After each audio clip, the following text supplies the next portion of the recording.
Our first topic today is hustle culture. What does it mean? What does it mean to us? What does it mean to business owners? What does it mean to people who are in New Zealand, maybe abroad? Why don't we start with you, Justin? What does hustle culture mean? Well, hustle culture to me means just working long hours. You're trying to make an extra buck. You know, you're probably not too concerned about your well-being. You know, your real hustle mentality with getting stuff done. That's what it sort of means to me. You know, and that person's just trying to work extra hours, get a bit more money for their family, and just go the extra mile. So that's what it sort of means to me, I think. Yeah, I agree. I love hustling, and I think I link it back to why I hustle. And like you mentioned, it's about my family, and I'm a futuristic person. Keep referring back to this Gallup Strength Finder stuff that we do, but futuristic's one of my top things. So hustling for the future is kind of why I get out of bed every day, and yeah, I like hustling for myself, hustling for the customers, and yeah, it's going to be an interesting topic. Yeah, I feel there's two ways, right? It can be misinterpreted. Back in the 90s, hustling's like when your hip hop era, it's like, oh, I'm a hustler, I'm gonna hustle your money, I'm gonna take your money off you. So it's a very negative word True. back in the 90s. But nowadays, with social media and TikTok and promoting entrepreneurs and shit, these hustlers mean someone who work hard, people with passion, right? People who have worked longer hours than other people to achieve a better goal for their family or for themselves. So I really like this new hustle definition in the 21st century. Did you say you like the new definition? Yeah, it's less dirty than what it used to be. You know, your hustler means it's a positive thing, right? Oh, thanks, man. You know, I hustle every day. But it can be a double-edged sword because some people hustle too much. And what does it mean for their family and relationship? We can talk more on that as well. So I think that's probably the sentiment that's probably going around globally at the moment is there's a rebellion towards the hustle culture across the world, that they're saying hustle culture is dead. And maybe for business owners, that is not what should be done. Maybe explain when you say dead, what does that mean? So they're saying there's no more hustling. Cancelling hustle culture. Yeah, cancelling hustle culture, as in like hustle culture is like bad for mental health and all that sort of stuff, right? So mental health, well-being and everything is right at the forefront of everybody's minds. Yeah.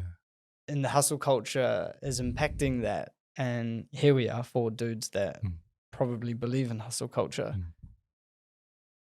Are we ignoring the negatives? I suppose, but hustle means something different to everybody. Yeah, like you could hustle fast, you could hustle slow, you could just hustle on 10 projects, you could hustle on 1, like as long as you're, and it's just a word, right? You could just be like, it could just be like whatever word that motivates you is kind of all it is, right? So you can change hustle to doing something.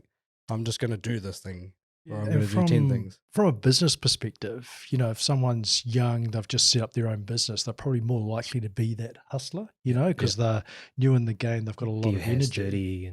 Whereas like if it's an older generation, they've been in business for a very long time, that they probably don't have that same hustle as like a new business that's just been just called it hard work.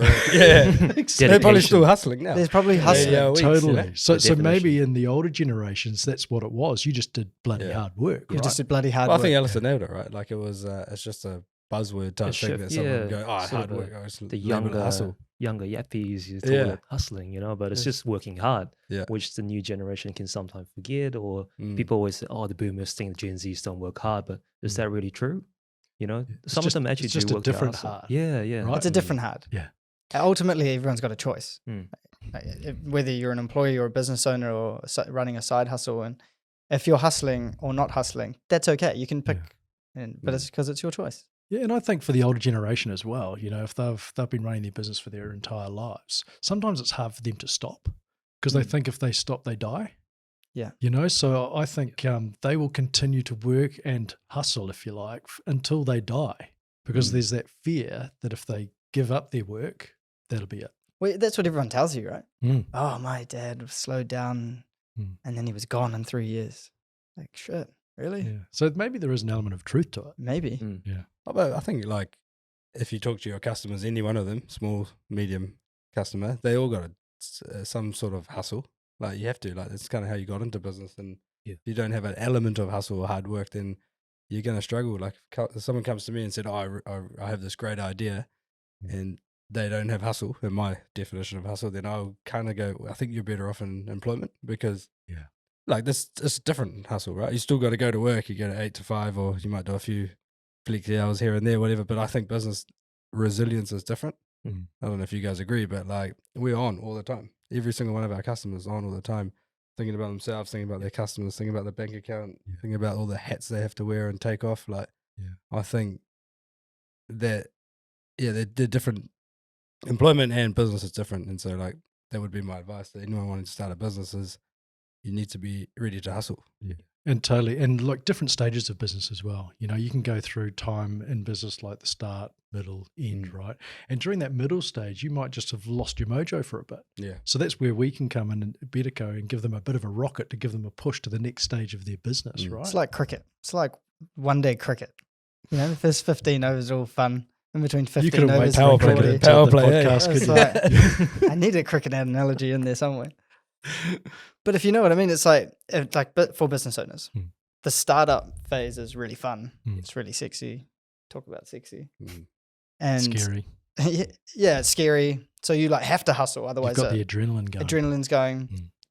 And then it gets a bit easier, gets a bit more predictable, and then maybe it gets stale. And maybe your hustle is not there, or maybe you're not bringing that same passion. And maybe the older generation will say, well, you don't have the work ethic anymore or something, or you're not working hard enough, or you're working 40 hours. What do you mean 40 hours? You're supposed to be working 60 hours. You know, like maybe there's that, and then you go, okay, well, what happens if I do 60 hours? But guess what? It's one life, and you only get one life. And if you don't have 60 hours to put in, and then you go and do it, what are you failing at home with your kids, with your somewhere else? Like, the interesting thing is, like, if you take a client and you sit in the boardroom and you start to take them through the business journey, you'll find that there's hustle all the time, but there's like peaks and downs. So like if you go, you go up, and I always explain it like this, you go up and then you hit a tipping point and then you go back down. And that's basically where you're at the peak of your hustle. Actually, you're hustling harder on the way down because your cash is burning. You have to hire a manager or something like that, and then you got to go back up. It's not constant up. It's up, down, up, down, up, down. So you're always kind of at it. They call it the rule of thirds, right? So whenever you have a shit day or you're feeling burnt out, just remember this is a third of your feeling. A third of the time you feel amazing, you're fired up, ready to go. A third of the time it's just normal, balanced, normal day. A third of the time is freaking shit. Right. So sometimes people get burnt out, and you got to ask yourself, look, this is just a normal feeling. It's just a little wave going through. So if you're losing that hustle, just remember, you're just going through the other wave. The hustle's going to come sooner or later. Is the hustle coming from a necessity in this day and age, though? Are people having to hustle because they need more money to actually survive? Whether it's a small business or a definitely a tougher person. world right now, I'd say. You need bloody 3 degrees and PhDs, and you still can't get a job. Well, this is where I think these guys like Gary Vee that are trying to cancel hustle culture are going to almost get found out a little bit about that sentiment. It's like, why is he trying to cancel it? Well, because of mental health, and he thinks there's smarter ways to do things, and which is kind of crazy from him because he's a guy who doesn't really sleep, and he believes in like, working hard is all for me. So it's like you saying, he's hustling, like ultimate hustler. But he doesn't believe in it. He's a multi-millionaire, probably billionaire at some point, and he still goes into a garage sale and sells cards and collects cards and stuff. It's like, how can you, as someone who works hard, go to somebody else and say, hey, don't hustle? Yeah, and I think the young generation, they have the energy and they can hustle for a period of time, but there's going to come a time where they need to actually take a look at themselves and say, look, what have I been doing, and have I been looking after myself during that period of time? And I see some young entrepreneurs that are really going well, but they haven't got a family yet, you know, so they've got the time and the energy to actually put into their business, which is great, but there will come a time where they'll need to change that.